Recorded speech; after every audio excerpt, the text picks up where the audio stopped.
Hi guys, welcome to my new studio, or will be when we get on with the project. So let's get on with it and I'll give you a preview. Now, I'm quite fortunate that my cellar is pretty much dry and it's only a ventilation problem. And the last thing I want to do is prevent that from still carrying on as it is. So here we are, all tidy out. Sweep up, tidy up, and then put the DPF down, which is the damp cause.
I've now finished, so you can have a look now, see what it's like.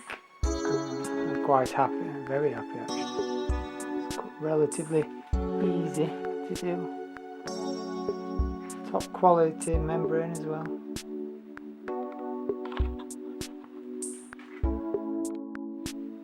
And for anyone that you're concerned about safety, this window will eventually be an escape route widened up.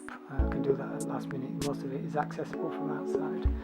So now, just have to put on my wood. That's it.